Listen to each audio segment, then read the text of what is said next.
Il connaît Luciana Demingongo. Donc chanter déjà Nabiso tout na vie comme dans l'église. Non oui. Donc chanter la l'église tout na oui. Non mon azul, non.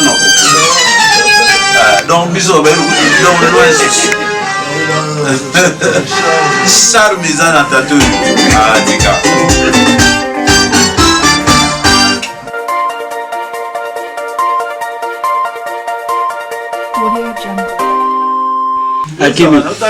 Les archives, toi aussi. Les archives. Il y a des profiter, il y a mon pipi.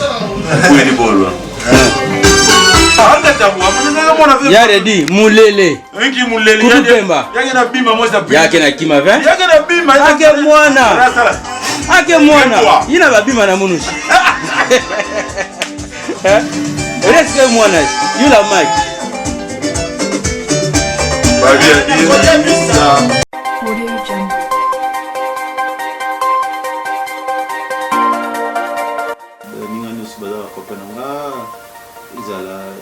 Stino, Gloria, les Jokwan, pas Fataki, Autotikabiso,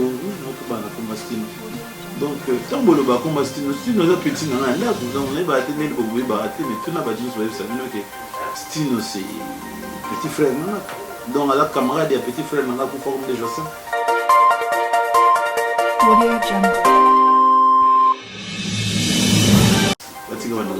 On va travailler, puisque ma politique n'a pas de qualité, puisque nous avons un projet de imposé.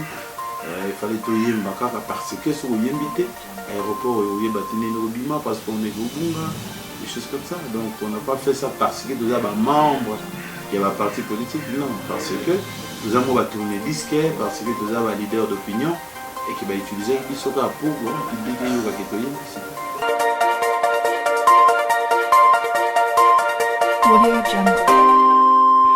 Compositeur, il y a 3 catégories. Il y a 4.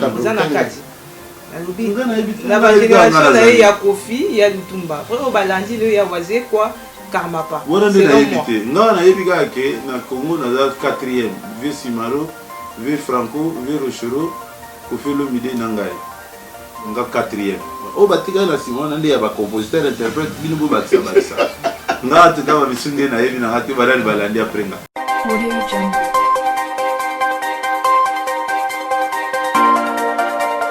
Vision News.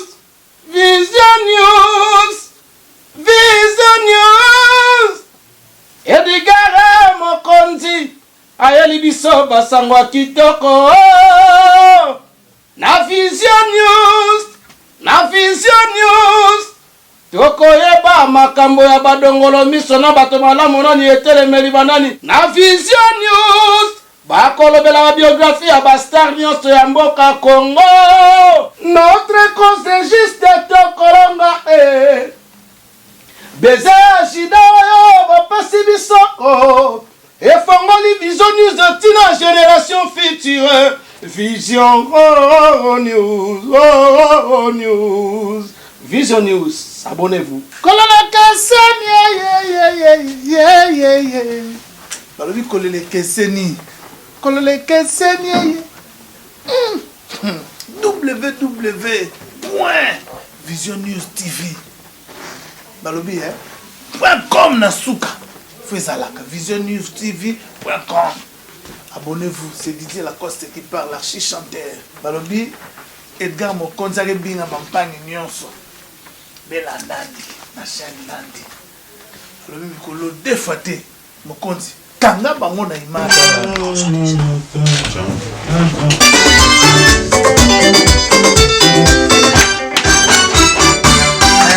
Mbango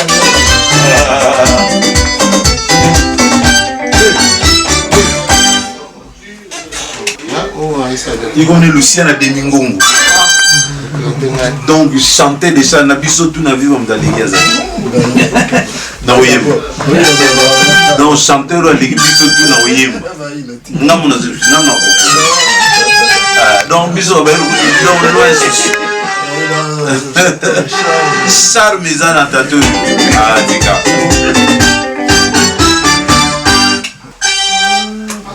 Oh, Au plaisir. tu t'en vas? Oui. Un homme sincère. Non, c'est je lui ai dit, hein. Plaisir. Il est pas vert ou blanc.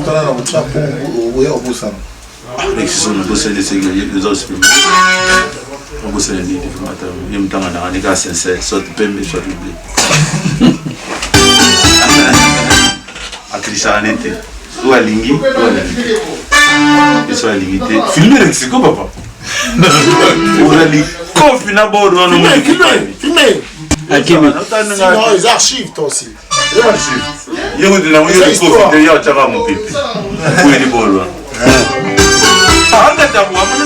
Yaredi mulele Kutupemba yake na kima ve ake mwana ina babima na munushi reske mwana yula mic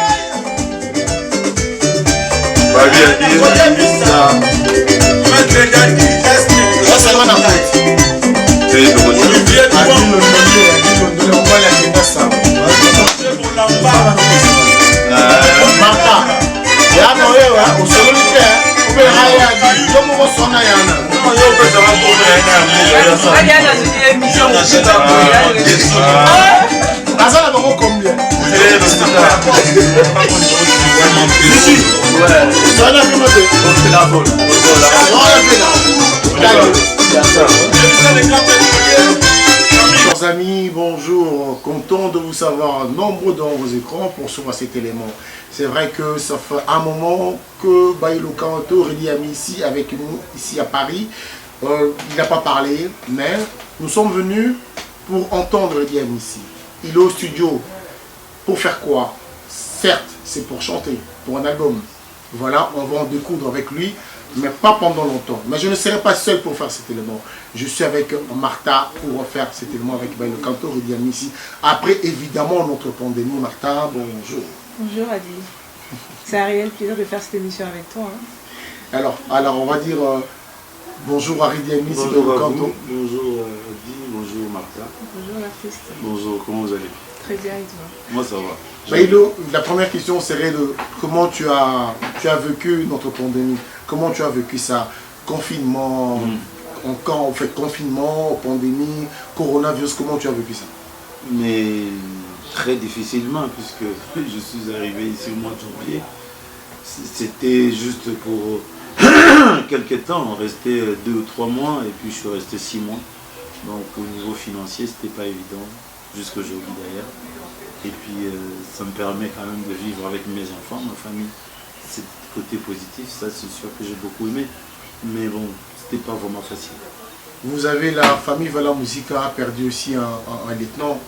Je rends hommage à un généraux de Viva la Musica, à l'occurrence Papa de Molokai qui vient de nous quitter. Je rends hommage dans sa famille biologique et à la famille Viva la Musica dans l'ensemble. Ok, Martha. Redi Ami. Redi Ami. Ulugaga. Yeyo. Ulugaga makamani. Makasi. Sikoyo. Yi. Redi Ami. Oui, Martha. Tout la biso ba fille trop. Oh. Le belabis makama bolingo. D'ailleurs qui album No Prudence. Na kati kuna obwa kili biso le roman bo etitiyenga. Olobi ke ba chéri akala bobo sananga. La kweli oye eleka histoire. Totikali bande. Ndenge nini ex na yo kotikala ndeko na. Donc yo accepter que moi si na yo asolaka na ba ex na yo. Oui, quelque part oui, pourquoi pas, puisque so tali na matanga so mutu azu problème na limite que batu nyonso boyeba na bango kala oyate. Il faut to garder toujours en relation. Tobenganaka, tozalaka. Non. Solo la mutu ngelo basute to bano bengana, mais beaucoup solo la même je pense, puisque soki mutu pa baloli page baluka ya solo. Les attaques que poto solo li les tozongani. Biso peut-être ba fille dans ma kala on t'a recollé mais ngi baté sona solo na eto solo ana les choses potozonga non les akaka abonnement la peine ba bana basu te ba tamba ina bana mike ba donc classe de ba komba maman ban donc azan ba souvenir où il y a za ina autant za ina mike moi aussi il vous en ba souvenir nous sommes beaucoup beaucoup pe salambo sauf na basi ya zuwa mingi ezoleka bien te mibali ya zuwa mingi lokola badi ezoleka bien. Alors Bailo Kanto, ah tolandi yo na studio okosala biso nini? naosala album baliboso nabengango nkombo album Bailo Kanto.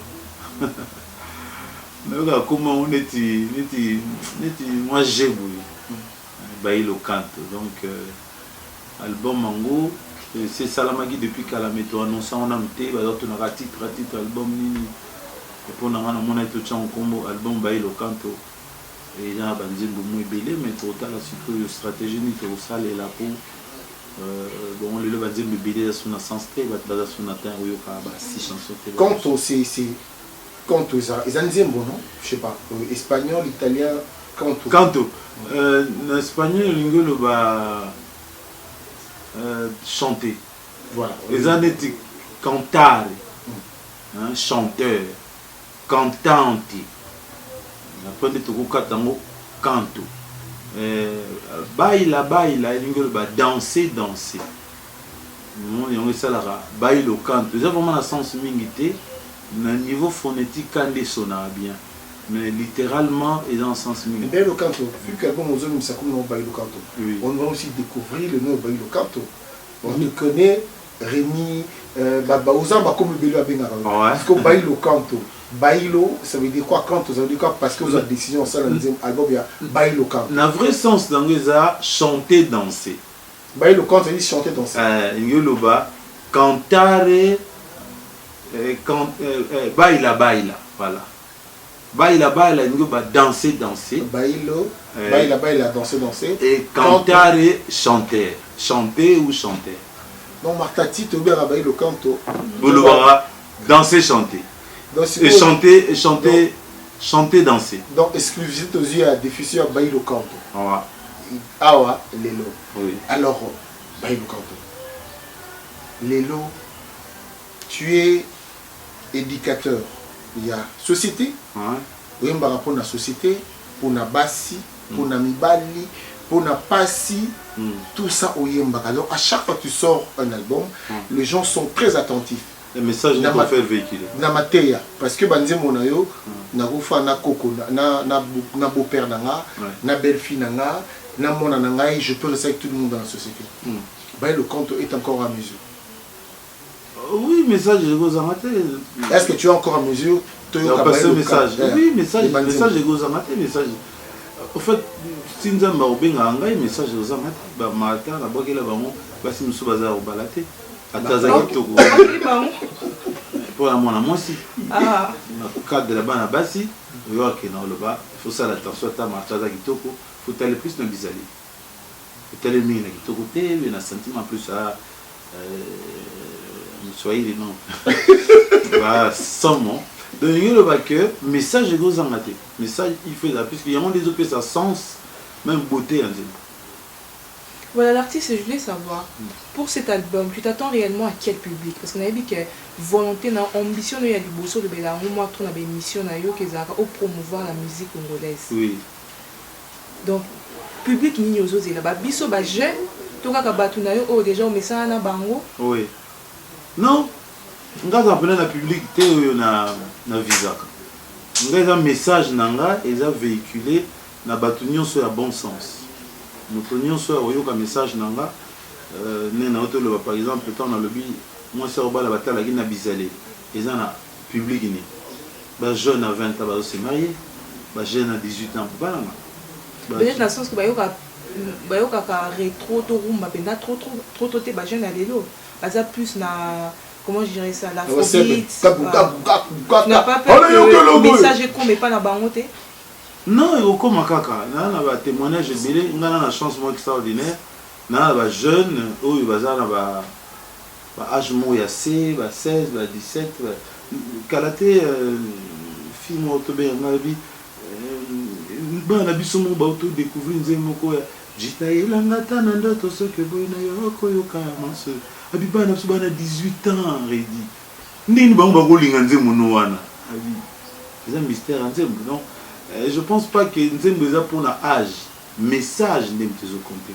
Son message est destiné na batu nyonso mutu nyonso a bon sens à recapter message. Est-ce que les lots on peut dire que pour ne prendre un exemple simple, Jean-Si Maya si Forza Italia, Corneille Malongi, Tambaza Bazoka, est-ce que Redi a monara que les Congolais étaient fans, ils t'ont rendu l'ascenseur. Oui. Est-ce que tu penses que reconnaître Kayo? Oui, je pense que la reconnaissance des vraiment Congolais à mon égard. Parce que tu as un boxeur, mais tu boxeur sur la catégorie mimote. Poids léger bazar, poids coq bali, poids plume, lourd, et que les Congolais, même si le bangote, mais au fond de, il y a Nani, il y a Salarani, il y a le Barani. Alors on a album comme on a Bailo Canto. Alors Bailo Canto, on a la Casa do Canto, il y a aussi l'intervention de gauche à droite. Non, le roi a un orchestre comme on a Casa do Canto. Donc la mission a des bayembi, mais l'intervention est libre, Luciane va venir en dessous de futur aussi na Luciane. Luciane est futur, puisqu'il y a un copain depuis avant la Côte à Vivre, à Toyem Baranaye, Prudence, l'orphelin de justice. Mais là, tu vas au Kenya champ de bataille. Bailo Canto, tout le temps à Kounelinate, tout le temps à Zigité, tout le temps à Bétoileté. Toi, pour ne pas Prudence, tu es tellement belé. Mais, il n'y a pas de studio. Parce que, sur Redia Côté Studio, à l'époque, ils avaient ces Zokan. Mais, tant que tu as assistant social, l'album, on a toi et Yokani. Là, maintenant, quand tu travailles, au Soponi Nzembo, Oyo, non, Martha Bayoka, Bino Boyoka, Banego Bayoka, Bamande Barokona.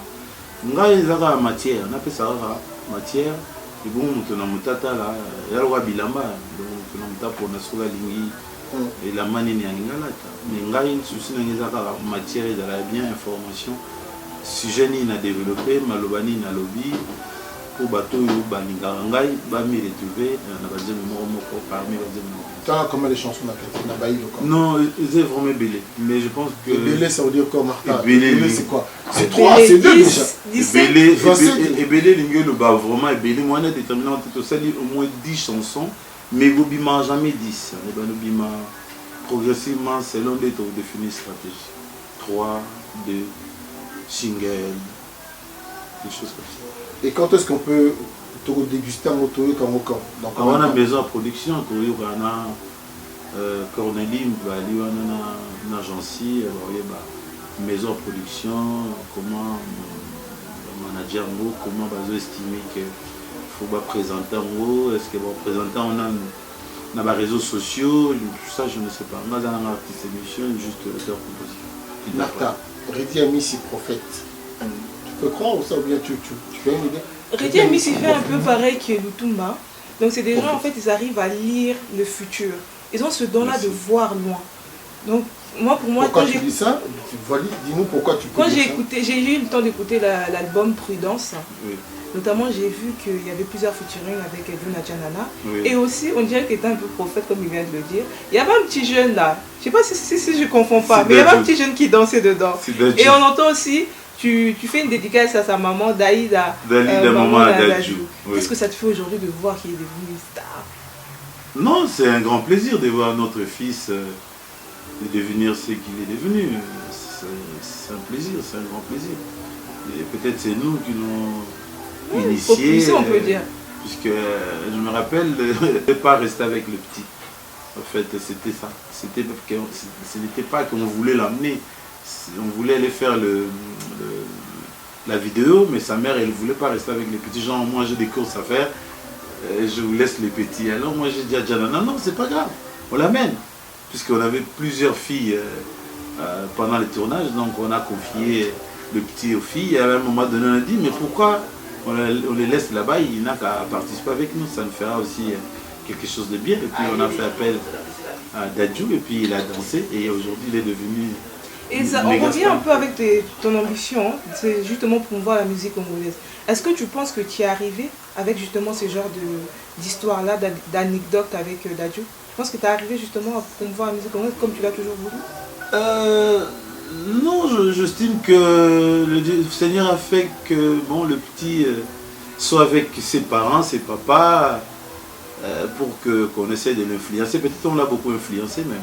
Et ça nous fait énormément plaisir de voir qu'il avait quoi, 5, 6 ans, 7 ans, quelque chose comme ça. À quand le feat? Pardon? À quand le featuring? À quand le featuring, le prochain? Avec Dadju. Pourquoi pas? Oh bon, ça ne compte pas. Cette guerre de génération, ça va faire bien. Bah oui, pourquoi pas? On aura toujours le temps, un jour, ça viendra, un de ces quatre, on le fera si possible. Eddie Amissi, quand je disais tout à l'heure, Eddie Amissi prophète, je prends 2 échantillons. Ngai nayaki awa na poto kokolisa bongo nanga kozwa mali kozonga mboka. Tu l'as fait. Oui. Beaucoup de cons ne l'ont pas fait. Ouais. Alors, on a compris que c'est important. Tu es na poto tokolisa mali kozonga mboka. Toi tu l'as fait. Après, pour juste faire un petit coucou à une personne, Olobi Zoata. Ils ont peut-être monnaie accompagné à l'État. Accompagné à l'État. Ouais. Aujourd'hui, mon copain, Louis Blaise, il est devenu un membre de la RVA. Voilà. Donc, non, en fait, pour la question, ça dit que le col à Louis Blaise Ndolé a commis une RVA. Olobi Boui. Zoa pété monene. Famille pesa ne pesa. Non, baninga bakuya lokola défilé. Dans mon condi, ils ont problème ou bien ça et sengo. Pour na frère dans la commune on a problème. Bon, maintenant autour de Balikamuka, il y a prophète, je pense pas. Je pense que nous les artistes on a la chance que le Seigneur puisse passer par nous pour qu'on puisse prédire l'avenir. Hein, lorsqu'on dit des choses Mandal était Silaka, ils ont peut-être mené accompagné à l'État, Baninga Boria le roi défilé. Et ce sont des choses où Salama un peu normalement Batebele. Baninga Belé, ceux qui ont nous normal, qui se distinguaient, mais c'est un jour, quand vous que comme Moutou, le roi vient dans lui, ça comment Moutou. Ma camarade de Nyoso Bauta Mandaka, mon ne pas si, puisque Nyoso le Baka, on a mon inga n'a pas na yakuna na nini, tu vois, donc. Ça, biso pareil, aux arrêts Rémi, on a une classe, le bio comme Moutou, Baninga ne se botanga na bango, en plus Baninga se bat na chance. Baninga na bango belé batika na msuna mboka, même surtout ba kinoa. Donc ma camarade de école primaire, humanité, ti bazana kin. Donc, du coup, le quoi, la société n'est pas ils sont tous bien dans la vie sociale. Donc, on s'est gêné pour aller à Martha, il y a comme Moutou. Sungangai, il y a journaliste à Mounene. Voilà, on a le bac qui est Baninga Baroya, Nanda, pour le quoi défilé. Oyaye, lobby. Et puis, Bazoua Tika pour nous repérer aux félicitations. Mais souvent, Bazoua pour nous. Mais justement, il dit, tous on a un album, on a vu ça à Baï le Canto. Donc, on a Baï le Canto. Vous avez un devoir, il faut satisfaire Batou. Tout à fait. Parce que Nazo a trop de Cornélie, on n'arrête pas de parler au téléphone. Nous disons, il y a Jancy Maïassi, on a Jancy Maïassi, Batou déjà, tout le monde veut être dedans. Nous disons, Jancy Maïassi. France à Italia, à qui j'ai dit bonjour. Sikoyo, tu penses que, est-ce que tu seras au rendez-vous? Il y a qu'on satisfaire Batou. Est-ce que au possible sur ma matière pour se la choix? La réponse est oui. Maintenant, pour nous, on a la place à Batouté. Mais là, on a dit que Tata wana soit à côté studio à Lille. Donc, ça toujours le rabbi. Ça, je peux vous garantir. Martha. Oui. Et bien, mon condi, de là où tu es, bien, mon condi, merci beaucoup. C'est quoi V5 Bidens, Bozana, V5 Bidens, Bozana, on a tant besoin. Martha, Oyebita, Redi a mis à l'Obagibou. Bassi Moussou Bazali et j'étais avec lui, na balabala. Bassi la biso, balobi na yebo. Mi bali Moussou soupé, Bazali a fandati. Oui. Les amis à solo. Les amis vice-versa. C'est vrai. Mais oui. Mais parce que on dit bongo. Mi bali Moussou, Bazali pe obalati. Non, on a répondu il y a des gens na vie question aux à solo mais sauf Bassi te babala mi bali. Non, comment c'est qu'on fait Dakar? Voilà. C'est que tout ça, nous que Bana Bassi Binopé, Bazorabino na makasité. Vous n'êtes pas obligé. Il y a des membres pour. Mais Maloba Souka Linde. C'est vrai. Mais c'est que vous savez l'attention, tout ça, vous avez moto, vous savez que vous savez l'attention, mais Maloba Souka, le gars a dit, le gars a Ali. lokola ba ouais ba Jansi Mayasi lokola ba Jansi Mayasi lokola Forza Italia lokola ba Vicky Moulupwe baza papa chef baza moubele ba garçon balobaka bien ba reste Kazadi wana non Rex ça venait mobile ya solo il est venu flatter il y a un monde na sincérité na ye so yebiye au monde vena que ya mingi sincère o lingi no ye mais ya flatter ça c'est déjà bien mais ba garçon belé lo ba bino so zo loba mutazo ba vena bien te côté ni yozali yo na Rex bande monte quand même ça n'a rien à voir avec tout na moyo ingo ba te proposer pote non ça n'a rien à voir ça dit batumsu ba netinga na flatara formate nga bato bayebi nga bayebi ke bayelo soka lingi loko alingi soka lingi te alingi te. Mais Martin, Redi Amissi a la photo, a la case de compte en Congo. Pourquoi Redi ne fait pas? Je dis ça et puis je n'ai rien dit. Pourquoi ne pas redire voilà, Banamai, vive la musique, Boya Toyemba. On a quelque chose de Martin, tu n'as mais assez long, il y a de cela 20 ans. Oh, ça là, les gens ont vu, c'est déjà belé. C'est que vous avez un peu de nostalgie. Pourquoi pas nostalgie, ça la radio? Mais oui, ceux qui ont vu producteur, comme ça, il y en a un, d'abord c'est Luca. Tous en a Luciana, Luca, tu vas faire la nostalgie. Non, album est Redi Boye. Non, album n'a pas Redi. Ah, Jansi Mayasi, Forza Italia. Album Oyo, on a 5 chansons. Mais na Beniba na Mai na Ngai. Pourquoi pas? Viva. On n'avait pas d'autres. Voilà. Pourquoi pas? Boye, Toyembi. Si. Ou accompagner Ngandengo Ymbaki par Modogo. Il n'y a aucun problème. Voilà. Pourquoi ça peut aussi. Ça peut arriver. Mais bon, voilà. Oui, voilà. Je ne vois aucun problème. Mais ils ont vu la musique, ils ont famille, ils ont orchestre, ils ont une colis, ils ont une salle presque nyoso. Donc, écoutez, on a vu ça, on a vu la musique, on a vu pourquoi dans le salon. On a vu là où ils ont empêché. Ils ont vu Copenhague. Ils ont la Stino, Gloria, les Jokwempa, Fataki, Auto Tikabiso, oui, notre bana comme Stino. Donc, tant que le bas comme Stino, Stino est petit dans la nappe, on est battu, mais tout n'a pas dit que Stino c'est petit frère. Donc, à la camarade, il y a petit frère pour former des Jossins, on a bien écalé. Donc, petit frère, soit dans la vie de la musique, tout n'a pas l'action, c'est moi. Tous les gens qui les lois, Redi Amissi a style. Donc, beaucoup ne s'arrêtent que pour moi, Makamu Yoka Yoka. Non, Makamu Zala, rien, on a un problème. Tu veux la moitié, tu veux la moitié. Le retour n'a été dans la télévision. Alors, Lélo, quand je prends un exemple, hein, je vous prends cet exemple. Aujourd'hui, quand on a vu Fali Poupa faire son concert de Bercy, vous vous êtes dit quoi? En fait, yo, personnellement, tu t'es dit quoi? Enfin, Congolais Moko a bêté la faute. Tu te dis quoi quand tu as vu le concert passer? Je pense que dans cette game, M. Moko n'a évité les par rapport à Macambouane et à concert. Je pense que on a répondu tout simplement que la situation de vivre dans les lots, à un moment donné, il faut que Congolais fasse ça la moins part des choses. Congolais va travailler puisque ma politique n'a pas de comité, puisque Bisson a dit que ça va imposer, Bisson m'a reposé. Il fallait tout y aller parce que ce qui est invité. Aéroport où il y a des parce qu'on est au Bunga, des choses comme ça. Donc on n'a pas fait ça parce que nous avons un membre, il y a un parti politique, non, parce que nous avons tourné disque, parce que nous avons un leader d'opinion et qui va utiliser Bisoka pour publier donc son moyen va permettre de surtout bêter. Et il fallait bêter. Je pense que nous sommes dans un bon sens, ça s'appelle, puisqu'ils ont un bino, à bêter, à ça les fierté à Congo.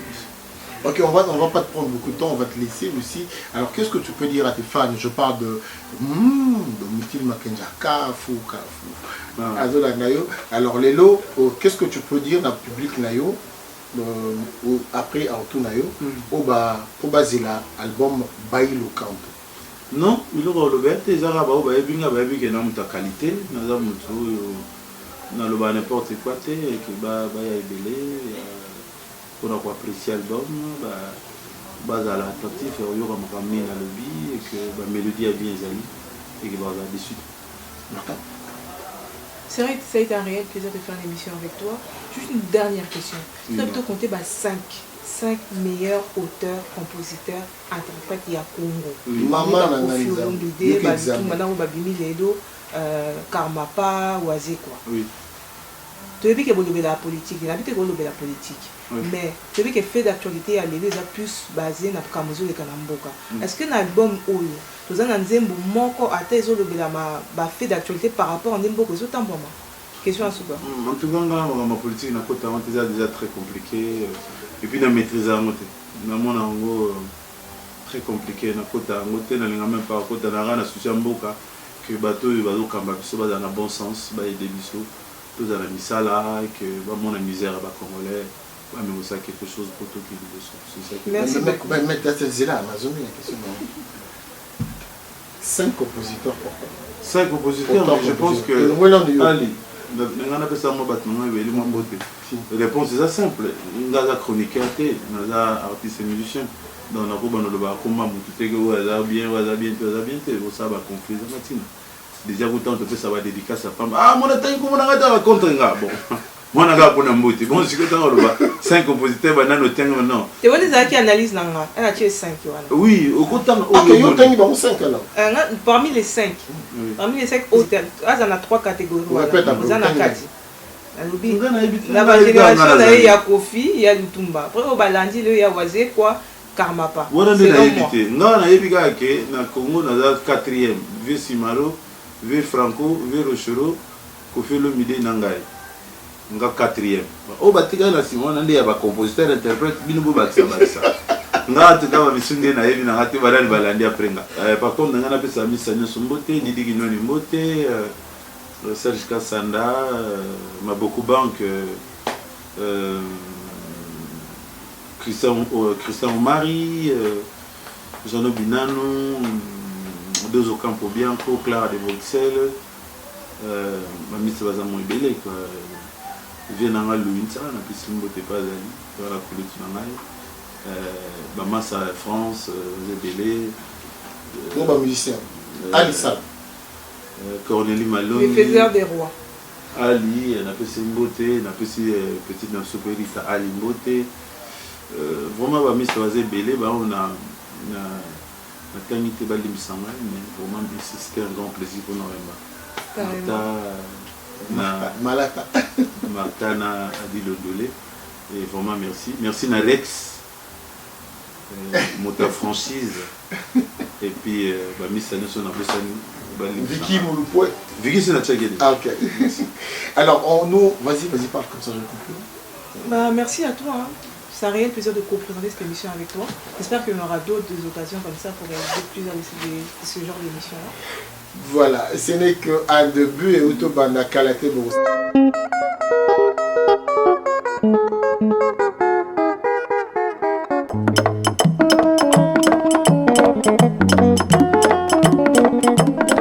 Bien. À des groupes de folkloriques qui n'ont pas le président. Noir, venez conseiller féroce, venez secrétaire Nagaousa. Guitare que nous n'avons pas fait, nous avons Bogari.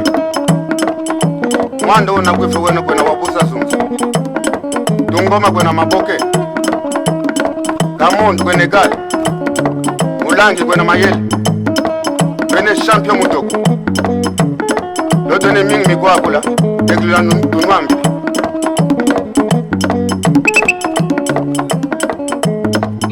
Malu mugele, malu muge. Malu muge ngobwe, malu muge mundeze.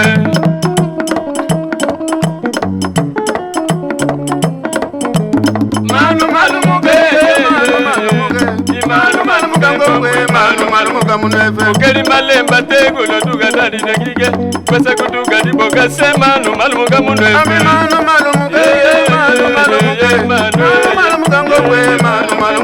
ukeli malemba tegula duga dadi negige kwesa kuduga di wabuso mano malumuga munwe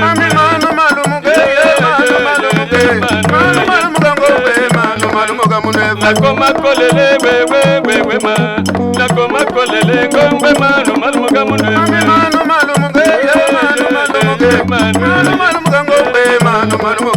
nakoma kolele wewe mama imonakani mawe ngombe mano malumuga munwe. Bonjour, bienvenue chez nous chez Eswakar Export. Nous envoyons des véhicules et des conteneurs dans tous les pays d'Afrique. Nous sommes situés au 5 allées des Guyonnes, 93 240 à Stein. Les conteneurs atterrissent à Boma et Matadi. Vous pouvez mettre à l'intérieur toutes sortes de véhicules et de matériaux. Nous sommes situés près de Paris. Nous avons le T11, le 253 et le 270. Tout contact sera affiché en bas de l'écran. Nous vous remercions, venez nombreux, nous sommes à votre service.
Bana Paris, Bana Mokili Mobimba, là on est chez Djino Belly Couture.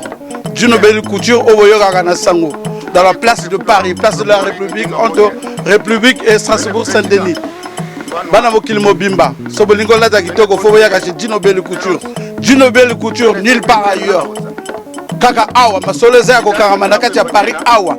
Bana Mokili Mobimba, so outa Londres, outa Belgique, so leki na Djino Belly té, donc oyebi biloko té. Faut passer chez Djino Belly Couture. Ah, tout ça là, bah prix, il y a normal, bah prix africain, consommé africain. Pour mon salaire, ils ont côté yo. Parce que dans tous les prix, il faut tenir compte du fait que nous sommes africains. Nous n'avons pas beaucoup de moyens, donc il faut tenir compte de ce paramètre-là. Donc on a papa lobby, donc on a pris tout, tout le ça, dans les qui est africain. Si on a ça là, ma papa, tout ça là, ma papa, tout ça là, ma chemise, tout ça là, ma costume, on fait un peu du tout, ma costume est ngoyo, biloko tout ezali, donc bande konanga, bon dingo la takito ko faut les cacher Djino Belly Couture, nulle part ailleurs. C'est le fruit de notre travail. Mon sala yangoy, Djino Belly Couture, c'est le meilleur. Nazo pe sabino adresse, c'est le 36 rue Mesley. Donc sur Bolingi, c'est entre République et Strasbourg. Après pour côté là, ba numéro de contact, là c'est ya écran. Mbote Mokili Mobimba, bana Paris, bana Mokili Mobimba, awa tozana Djino Belly Couture, place de la République. Ba mama, ba papa, boleka na Djino Belly, bilele voit tout. Ce que boleki awa te wana mabea, vacances ezoya, ba diatons na kati ya kim na kati ya Afrique Mobimba, boya Djino Belly Couture, ba mama pe boya, ba robe soirée yali sur mesure, ba robe de mariage, boleka Djino Belly aleki ndeli kolo. Bon ba playboy ba bansoni tate là ba playboy ba bansoni affaire benebel zalta mona croisé quand tout ça donc ça peut nous mouiller en fait. Quand l'on est en train de faire mon côté malala quand même mona affaire jeunes zao Djino Belly Couture affaire zalta mona c'est beau. Ça peut nous mouiller na ba zone de la ça peut nous mouiller. Ko kota mo kaka vraiment c'est une seule adresse. Là on vient de vous dire que nous sommes dans la rue Mélé, numéro 36. Donc c'est là vraiment vous allez venir. C'est là vous allez venir acheter tous vos besoins en vêtements, en smoking, comme en costume. Alors, merci, je vous aime. Là je suis en billet en Djino Belly, rayon de tennis, comme vous le dites vous-même. Là voilà, c'est en 3 pièces.